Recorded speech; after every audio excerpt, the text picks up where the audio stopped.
ಬಂಧುಗಳೇ, ವಯಸ್ಸಿನ ಮಕ್ಕಳಿಂದ ಹಿಡಿದು ವಯೋವೃದ್ಧೆಯವರೆಗೂ ಈ ಪ್ರಕರಣಗಳು ನಡೀತಾ ಇದೆ. ಒಂದು ಕಾಲದಲ್ಲಿ ಹೆಣ್ಣನ್ನು ಪೂಜಿಸುವುದು ಬಿಡಿ, ಅವಳಿಗೆ ಒಂದು ನೆಲೆಯೂ ಇಲ್ಲದಂತಾದ ಪರಿಸ್ಥಿತಿ ಇವತ್ತು ಬಂದೊದಗಿದೆ. ಮಾನವ ಸಮಾಜ ಇವತ್ತು ಮೃಗಿ ಸಮಾಜವಾಗಿ ಪರಿವರ್ತನೆ ಆಗ್ತಾ ಇದೆ.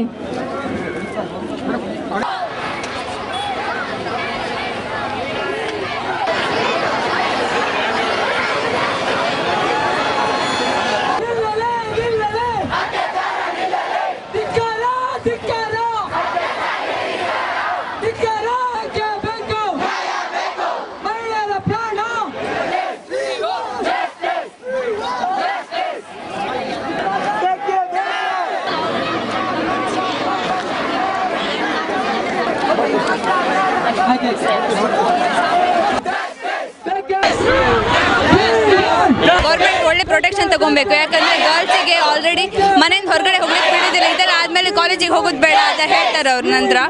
ಆಮೇಲೆ ಈಗ ಹೀಗೆ ಸ್ಟಾಪ್ ಮಾಡಿದ್ರೆ ಬೆಟರ್, ಇಲ್ಲ ಅದು ನೆಕ್ಸ್ಟ್ ಡೇ ಕಂಟಿನ್ಯೂ ಆಗ್ತಾ ಇರುತ್ತೆ. ಆಮೇಲೆ ಪೊಲೀಸ್ ಅವರು ಪ್ರೊಟೆಕ್ಷನ್, ನೈಟ್ಗೆ ಗರ್ಲ್ಸಿಗೆ ಟ್ರಾವೆಲ್ ಮಾಡ್ಲಿಕ್ಕಿಲ್ಲ, ಹಾಗೆ ಹೀಗೆ ಸುಮಾರು ರಿಸ್ಟ್ರಿಕ್ಷನ್ಸ್ ಮನೇಲಿ ಆಲ್ರೆಡಿ ಇದ್ದಾಗ, ಹೀಗೆಲ್ಲ ಆದಾಗ ಮನೇಲಿ ಬಿಡೋದೇ ಇಲ್ಲ ಹೊರಗಡೆ ಹೋಗ್ಲಿಕ್ಕೆ.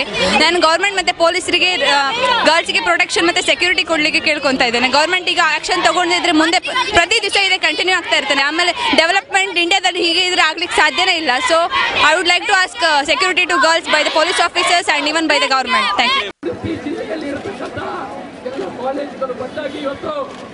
ಸರ್ಕಾರಕ್ಕೆ ಆಗ್ರಹಣೆ ಮಾಡ್ತಾ ಇದ್ವಿ. ಪ್ರಬಲವಾಗಿರತಕ್ಕಂಥ, ಕಠಿಣವಾಗಿರತಕ್ಕಂಥ ಶಿಕ್ಷೆಯನ್ನು ಅವರಿಗೆ ನೀಡಬೇಕು.